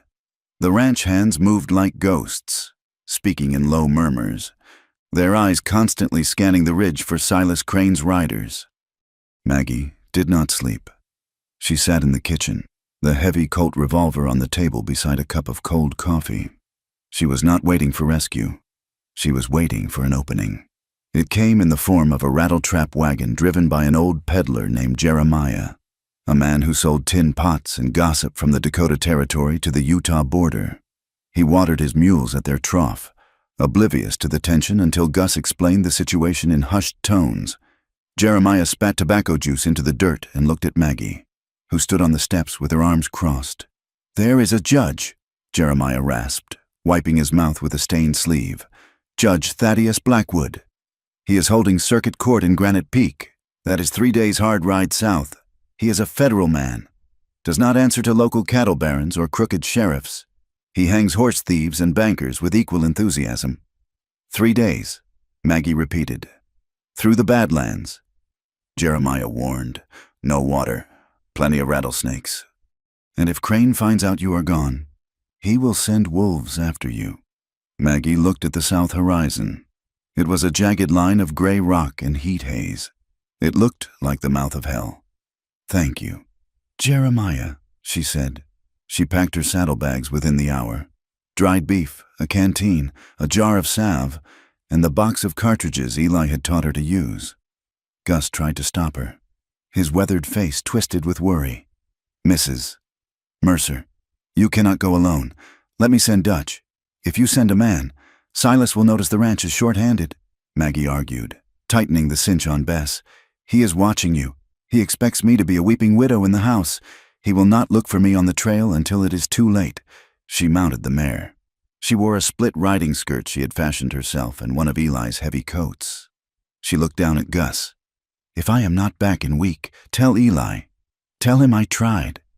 She turned Bess toward the south and kicked her into a gallop, leaving the only home she had ever known for a wilderness that promised nothing but danger.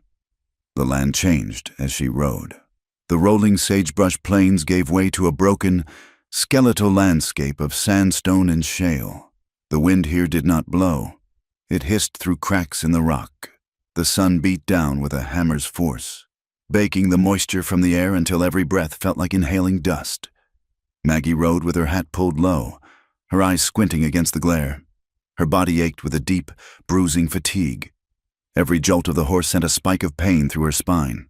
But she did not stop. She thought of Eli in that cell. She thought of his hands, rough and gentle, banding the bird's wing. She thought of the way he looked at her in the barn, not as a broken thing, but as a woman whole and terrifyingly dear. That memory was the water that kept her going when her canteen ran low. By the second day, the isolation began to play tricks on her mind. The heat waves shimmering off the rocks looked like riders. The wind sounded like voices. She navigated narrow gullies where the walls rose up like prison bars, red and imposing.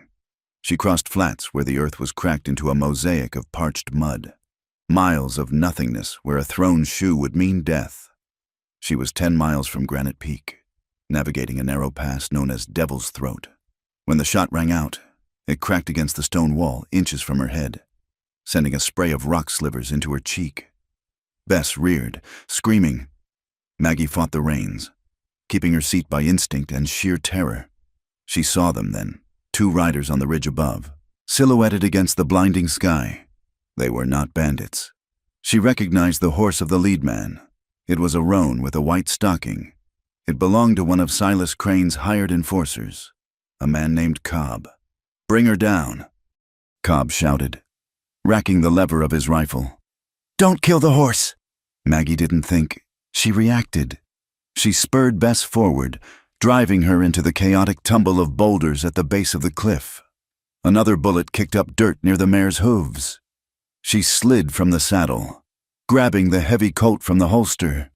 She slapped Bess on the rump, sending the horse scrambling down the draw. Away from the fire, Maggie threw herself behind a slab of fallen sandstone. Her breath came in shallow, jagged gasps. She was cornered. She was a seamstress from New York with a gun she had fired 3 times in her life, pinned down by men who killed for a monthly wage. "Come out, Mrs. Mercer!" Cobb's voice echoed off the canyon walls. "Mr. Crane just wants to talk. He is worried about your safety out here all alone." Laughter followed. Cruel, mocking laughter. Maggie rested the heavy barrel of the Colt on the rock. Her hands were shaking so hard the front sight blurred. "Breathe," she heard Eli's voice in her head. "Squeeze, don't pull," like threading a needle. She saw movement on the ridge. Cobb was descending, picking his way down the slope, careless because he thought he was hunting a rabbit. Maggie gritted her teeth. She was not a rabbit. She was a survivor of the tenements. She was the wife of Eli Mercer. She cocked the hammer. The sound was loud in the quiet heat. She waited. Cobb stepped out from behind a scrub cedar. She squeezed. The gun bucked violently, the recoil jarring her shoulder. The shot went wide, hitting the dirt 3 feet to his left. Cobb laughed, raising his rifle. "That was close. Little lady, now put it down before I—" She fired again. This time, she didn't close her eyes. This time, she saw the puff of dust on his vest, saw him jerk backward as if kicked by a mule. He dropped his rifle, clutching his shoulder, and stumbled, falling hard onto the scree. His partner on the ridge roared a curse and opened fire. Bullets chipped away at Maggie's cover, the stone turning to powder around her face. She scrambled backward, staying low, crawling through the brush. A sharp, stinging burn seared across her upper arm. She didn't look. She knew she had been hit. She scrambled down a wash, sliding on loose shale, her vision tunneling. She found Bess waiting in a cluster of juniper, the horse trembling. Maggie dragged herself into the saddle, her left arm hanging useless and wet with blood. "Go, Bess," she whispered, clutching the mane. "Run!" They ran until the sun went down, putting miles of broken country between them and the ambush. When the dark finally swallowed the land, Maggie slid from the horse near a dry creek bed. She stumbled, falling to her knees. Her sleeve was soaked with blood. Her head spun with a dizzying, sickening vertigo. She lay back in the dirt, looking up at the vast, uncaring stars. It was too big. The land was too big. She closed her eyes, and the dark took her. In the jail cell in Bitter Creek, Eli Mercer was pacing. He had paced for 2 days, a caged animal wearing a groove in the floorboards. Rumors had a way of slipping through iron bars. The deputy who brought his evening gruel had whispered it. His eyes averted.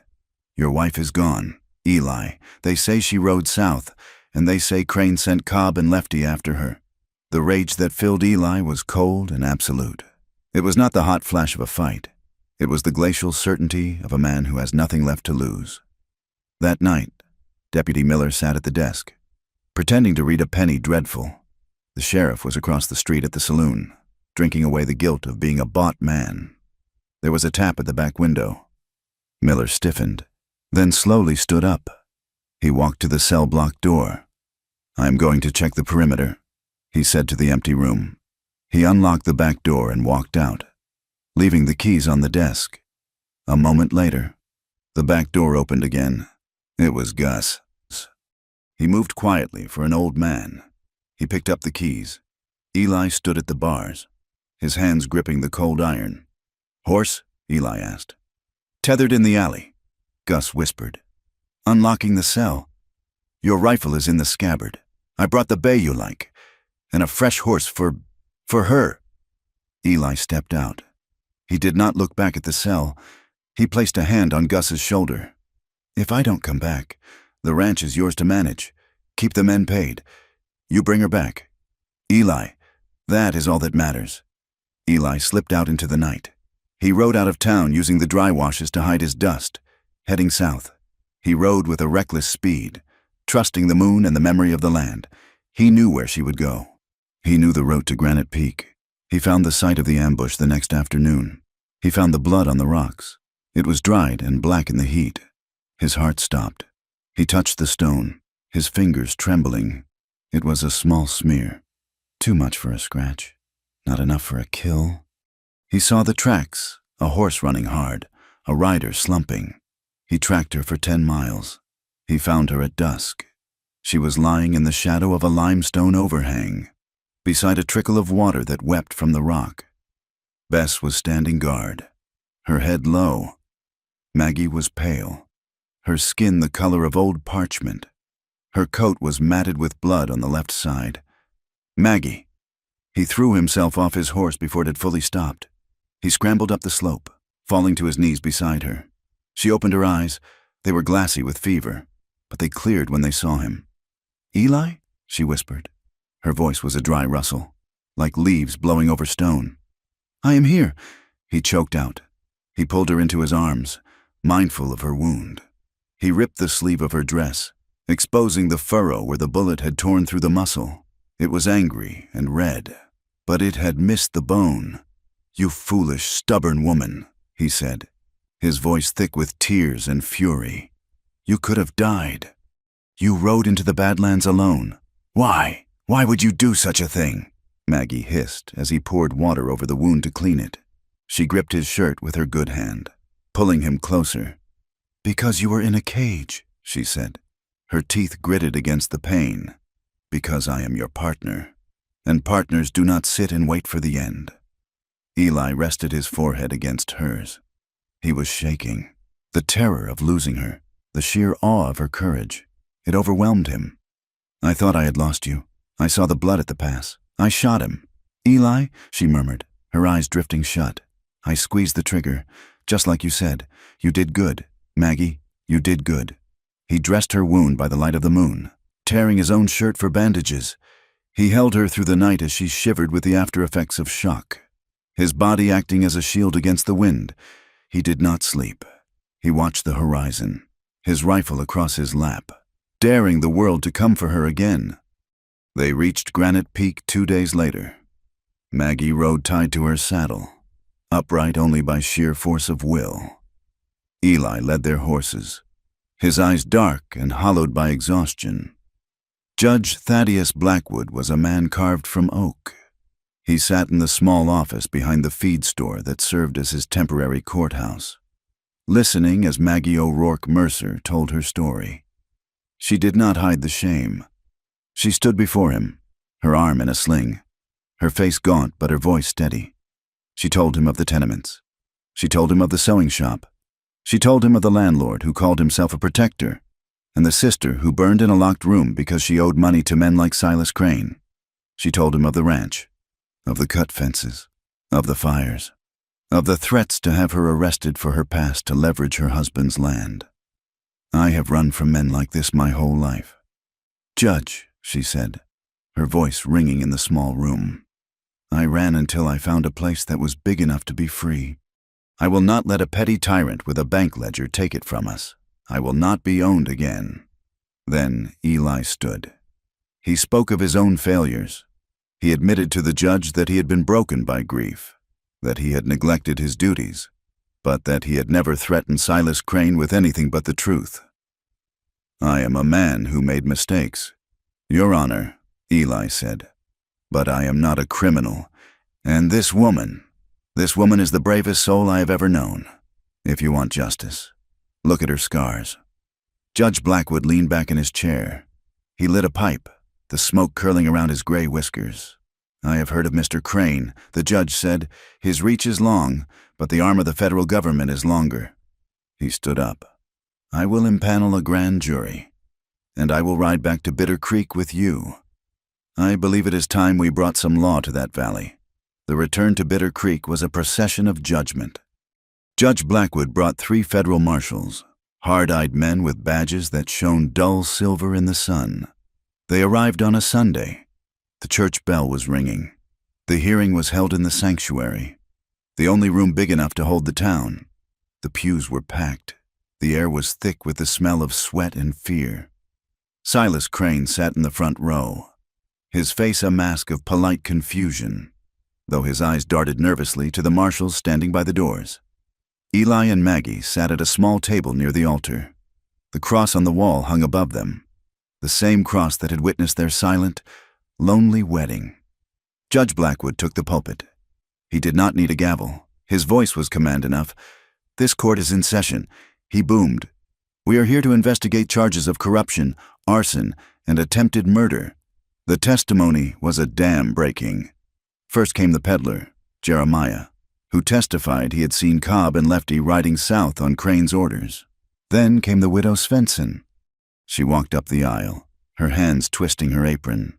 She refused to look at Silas. He told my husband to sell, she whispered. He said if we didn't, the land would burn us out. 2 days later, the barn went up. Silas stood up, his face red. This is hearsay. This is a conspiracy of failures blaming a successful man for their own incompetence. Sit down, Mr. Crane, the judge ordered, or I will have you shackled. Then came the final blow. It was Shorty, the ranch hand who had mocked Maggie in the barn. He stood up from the back pew, twisting his hat in his hands. I saw the stampede, Shorty said, his voice shaking. I was riding fence on the North Ridge. I saw Crane's foreman, Lefty, drop the torch on the porch, and I saw him fire the shots that spooked the herd. A gasp went through the room. You are a liar, Silas screamed, turning to look at Shorty. You drunken fool. I fired you for incompetence. I am sober today. Mr. Crane, Shorty said, and I ain't going to hell for you. The judge looked at Silas. Silas Crane, you are under arrest for the murder of William Billy Miller and for conspiracy to commit arson. Marshals, take him. Silas backed away as the marshals advanced. His veneer of civilization cracked and fell away, revealing the cornered rat beneath. You cannot touch me. I own this town. I own the water. He reached into his coat. It happened in a heartbeat. The glint of nickel, the roar of a hidden derringer. Silas did not aim at the marshals. He aimed at the source of his ruin. He aimed at Eli. Maggie screamed. Eli shoved Maggie to the floor, covering her body with his own. The gun went off, a deafening crack in the enclosed space. A splinter of wood flew from the altar rail inches from Eli's head. Before Silas could cock the hammer again, a marshal's Winchester boomed. Silas Crane jerked. A red flower bloomed on the white front of his shirt. He looked down at it, an expression of profound surprise on his face. He looked at the town that had feared him, at the woman he had tried to buy, and at the man he couldn't break. He crumpled to the floor of the church, dead before he hit the planks. Silence filled the room. It was absolute. The dust motes danced in the shafts of light coming through the high windows. Eli slowly lifted his head. He checked Maggie. She was pale, shaking. but unharmed. "Are you hit?" he demanded, his hand searching her arms, her face. "No," she whispered. "No." They stood up together. The townspeople were staring, but the look had changed. The judgment was gone. In the eyes of the pastor's wife, in the eyes of the shopkeeper, in the eyes of the ranch hands. There was something new. There was respect.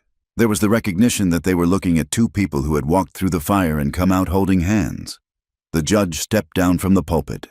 He looked at the body of Silas Crane, then at Eli and Maggie. "Justice is served," the judge said quietly. Though the cost was high, they walked out of the church into the blinding Wyoming sunlight. The wind was blowing, kicking up dust devils in the street.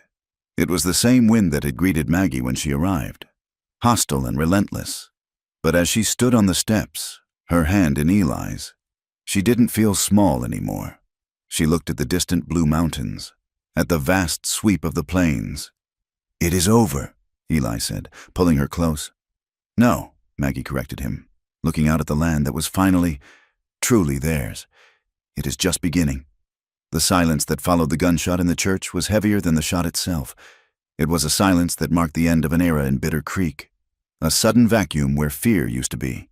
Silas Crane lay on the pine floorboards, his ambition finally checked by a piece of lead, and the town he had ruled with a velvet-covered fist stared down at him in collective disbelief. Maggie stood up, brushing the dust from her skirt. She did not look at the body. She looked at Eli. He was pale, a smear of blood. Silas's or his own. She did not know. On his cheek, but he was standing like a man who had weathered a hurricane and found his feet on solid ground. The aftermath was a blur of official papers and hushed conversations. Judge Blackwood was efficient and unsentimental. He set up a temporary office in the back of the Mercantile and began the work of untangling Silas Crane's spiderweb of debts and fraudulent claims. The charges against Eli were dismissed with the stroke of a pen. The judge, peering over his spectacles, declared them to be a malicious fabrication. More importantly, he ordered an audit of the bank's ledgers. It was discovered that Silas had been inflating interest rates and fabricating penalties for years. When the math was corrected, the crushing debt that had hung over the Mercer Ranch for a decade shrank to a manageable sum. But the judge offered a warning as he handed Eli the restructuring papers. "Do not mistake this for a permanent victory, Mr. Mercer," Blackwood said, packing his pipe. "The law has visited this valley, but it does not live here. Men like Silas are weeds. You pull one, and another grows in the next rain. You keep your fences strong and your powder dry." Eli nodded, taking the papers. "We will be ready." "Judge." The town's reaction to Maggie was slower to shift. As they walked out of the Mercantile, the crowd parted. There were no jeers, no bold stares, but there was no embrace either. The pastor's wife, Mrs. Higgins, stopped them on the boardwalk. She looked at Maggie's arm, still in a sling, and then at her face. "I am sorry for your trouble, Mrs. Mercer," she said. The words were stiff, like new leather boots that hadn't been broken in. "We did not know. About the fires, about the threats. We survive." "Mrs. Higgins," Maggie said softly. "That is all anyone does out here." It was not forgiveness, and it was not friendship, but it was a truce. The ride back to the ranch was quiet. When they crested the final hill and looked down into the valley, the reality of what lay ahead hit them. The house was a scarred skull. The front porch was a pile of charcoal. The windows were gaping holes boarded up with scrap wood. The herd was scattered, and the fences were cut in a dozen places. It looked like a ruin. But as Eli pulled the horses to a stop, Maggie looked at it and felt a fierce, burning pride. It was burnt, yes, but it was standing. "We have work to do," Eli said, his voice heavy with fatigue. Maggie reached over and covered his hand with hers. Her fingers were rough now, calloused from the reins and the rope. But her touch was gentle. "Then let us get to work," she said. The rebuilding of the Mercer Ranch took the rest of the summer and well into the autumn. It was a season of blisters and backaches. Gus and the remaining hands worked from dawn until dusk, and Eli worked harder than any of them. He seemed driven by a need to erase the mark of Silas Crane from his land. They tore down the burnt porch and built a new one, wider and stronger, using cedar logs hauled down from the high country. They scraped the char from the logs of the main house and sealed them with fresh oil until the wood gleamed honey gold in the sun. They dug the well deeper, hitting a vein of water so cold and sweet it made Maggie's teeth ache. Maggie was not relegated to the kitchen. She worked alongside the men. She learned to mix mortar for the new chimney. She learned to stretch wire so tight it hummed in the wind. She wore men's trousers under her skirt for the heavy work, scandalizing the occasional peddler but earning the silent nod of Gus and the hands. One afternoon, late in August, she was on the roof, nailing shingles. The sun was beating down, the smell of heated pine tar thick in the air. She stopped to wipe the sweat from her eyes and looked out. The valley was greening up after a late summer rain. The sagebrush was a sea of silver, rolling in waves under the wind. The distant mountains were sharp and purple against the blue sky. For the first time since she had stepped off the stagecoach, the size of the landscape did not make her feel small. It made her feel free. She saw the beauty of it now. She saw the way the light changed the color of the cliffs from red to gold as the sun moved. She heard the song of the meadowlark, a piercing sweetness that cut through the constant wind. She saw the cattle grazing in the distance, not as dumb beasts, but as life, as wealth, as the future. Eli climbed the ladder to join her, carrying a canteen of water. He sat beside her on the slope of the roof, looking out at the same view. "You should come down," he said. "The sun is fierce." "I am fine," she said, taking the canteen. Eli watched her drink. He looked at the freckles that had bloomed on her nose, at the strength in her arms, at the confident way she sat on the high roof. The ghost of his dead wife, the specter that had haunted him for so long, had faded. In her place was this woman, this warrior who smelled of sawdust and sweat. "You are good at this," he said. "I have to be." She smiled, handing the water back. "I have a very demanding foreman." Eli chuckled, a sound that was becoming more frequent in the house. "I reckon you do." They sat there for a long moment, their shoulders touching. "I used to hate this view," Maggie admitted. "I used to think it was trying to swallow me. And now, she said, looking at the horizon, "I think it is just holding its breath, waiting to see if we are strong enough to stay." "We are," Eli said. As the leaves on the cottonwoods turned to gold, the rhythm of their life settled into something steady and deep. The frantic desperation of the early days was gone, replaced by a quiet companionship. They no longer slept with a foot of cold space between them. The nights were growing cool, but the bed was warm. They claimed each other with a passion that had lost its edge of fear, but none of its intensity. It was a slow, savoring love now. They made love with the windows open to the night air, not caring if the wind heard them. They were husband and wife, partners, lovers, and friends. In the evenings, after the chores were done, they would sit in the parlor. The new wallpaper was a cheerful yellow, bought from the catalog with the first profits of the restructured loan. Eli would clean his guns or mend tack, and Maggie would read aloud from the book she had ordered. Dickens, mostly, or poetry by Tennyson. One rainy night in October, a wagon rattled into the yard. It was the Swensons, the family whose homestead had burned. They were moving on, heading to Oregon.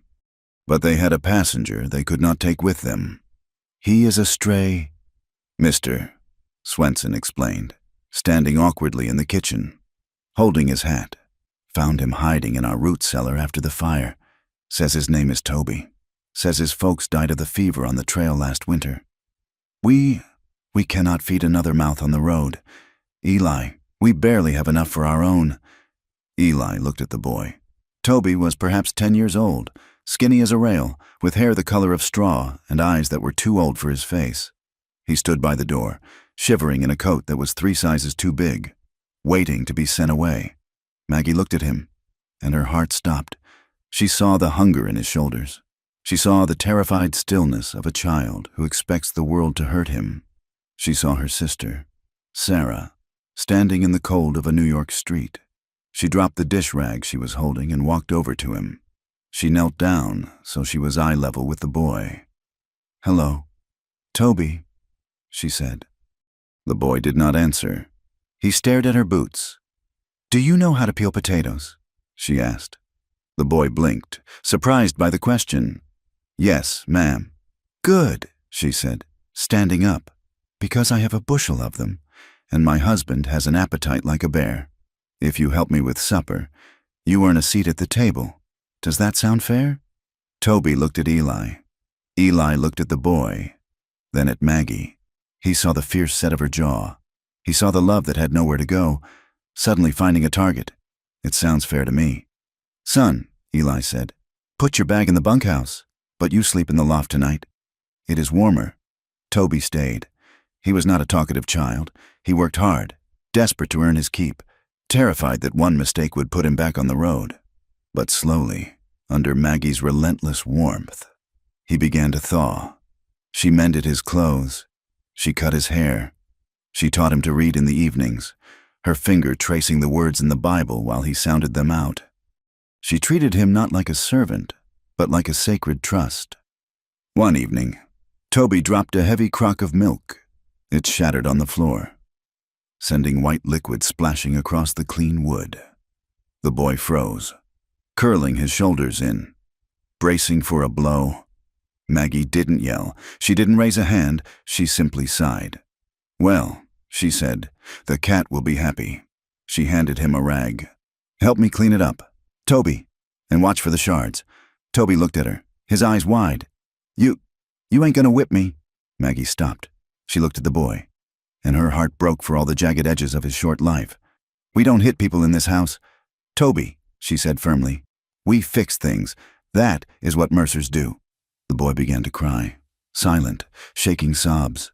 Maggie pulled him into her arms, pressing his face against her apron, rocking him until the shaking stopped.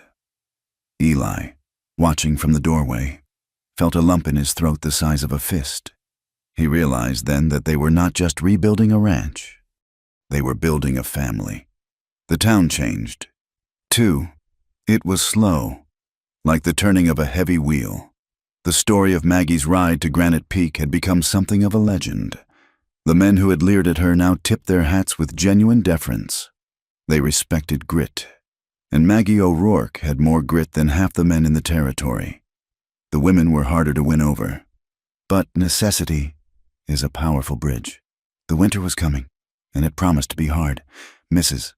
Miller, the blacksmith's wife, came to the ranch one day with a bundle of wool coats that were moth-eaten and torn. "I heard you have a hand with a needle." "Mrs. Mercer," she said, her eyes on the floor. "I cannot pay much, but I can pay in eggs and butter." "I will do it," Maggie said. She sat up late into the nights, her fingers flying over the wool. When she returned the coats, they were better than new. Word spread. Soon, Maggie was sewing for half the town. In November, the invitation came. The quilting circle met on Tuesdays in the church vestry. Mrs. Higgins sent a note, formally inviting Mrs.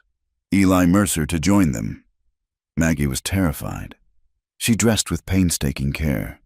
When she walked into the room, the conversation died. 12 pairs of eyes turned to her, but she did not look down. She walked to an empty chair, sat down, and pulled her needle from her case. "I brought my own thimble," she said into the silence. "Mrs." Higgins smiled, a small, genuine cracking of her severe face. "That is good, Mrs. Mercer. We are working on a Star of Bethlehem pattern. It is tricky. I like tricky patterns," Maggie said.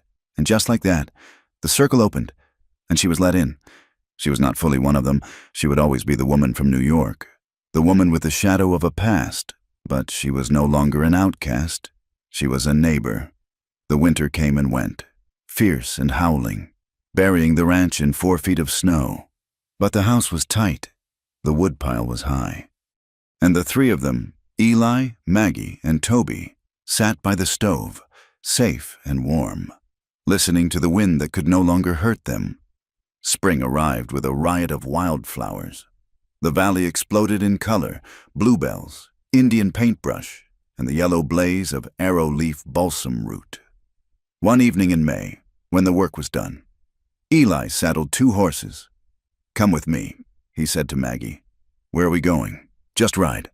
They rode up the trail behind the house, climbing higher and higher until they reached the ridge that overlooked the entire valley.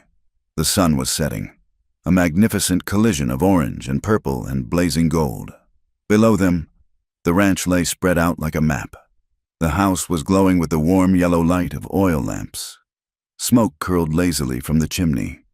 In the corral, the cattle were lowing softly. They could see Toby walking along the fence line, a stick in his hand, the old ranch dog trotting faithfully at his heels. It was a picture of peace.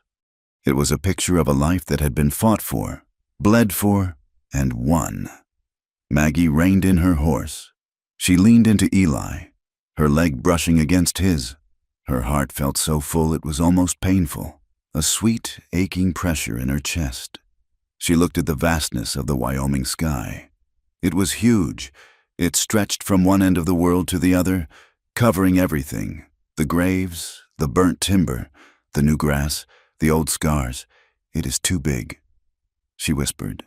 The words slipped out, an echo of that night in the barn when she had been terrified and desperate. Eli turned to look at her. He didn't flinch this time. He didn't pull away. He looked at her with eyes that were crinkled at the corners with love and sun. "Too big for what?" he asked softly. Maggie smiled. Tears pricked her eyes, but they were not tears of sadness. They were tears of relief. "It is too big for the small stories," she said, her voice trembling. "Too big for the whispers in town. Too big for the shame I carried for so long. Too big for Silas Crane's hate." She looked at him, her gaze locking onto his. "But it is finally big enough," she whispered. "It is big enough for us, big enough for this love we fought so hard to keep." Eli reached out. He wrapped his hand around the back of her neck, pulling her toward him. "It is just the right size," he murmured. He kissed her. It was a long, unhurried kiss. It tasted of the wind and the sage and the evening cool. Their bodies pressed together against the saddles, 2 silhouettes outlined against the dying fire of the sun. If anyone had looked up from the valley floor, they would have seen them. 2 riders on the ridge, merging into one shadow. The world had tried to separate them. The snow had tried to freeze them. The fire had tried to burn them. A rich man had tried to buy them. But they were still here. As the first stars began to prick the violet sky, Eli broke the kiss. He smiled at her, a look of pure, unguarded happiness. "We should get back," he said. "Toby will be hungry." Maggie nodded, wiping her eyes. "And we have to check the new calves in the morning." They turned their horses and began the slow ride down the slope, back toward the lights of their home. They talked quietly as they rode. They talked of the harvest to come. They talked of teaching Toby to ride. They talked of maybe, next year, filling the spare room with a crib. They rode into the darkness, but they were not afraid of it anymore. They carried their own light. They were Eli and Maggie Mercer, and they had built a love that was finally, truly, bigger than their pain. Thank you so much for listening to this story. It has been a long journey from the crowded streets of New York to the vast plains of Wyoming, and I am grateful you rode along with Eli and Maggie. I would love to know where you are listening from today. Are you watching the sunset in Arizona? Drinking coffee in London? Or maybe taking a break in Tokyo? Please leave a comment below and share your location and your thoughts on the story in English. If you enjoyed this tale of grit, survival, and love in the American West, please consider subscribing to From Wild West. There are many more stories to tell, stories of outlaws and lawmen, of hardship and hope, and of the people who forged a life on the frontier. Until next time, keep your fences strong and your heart open.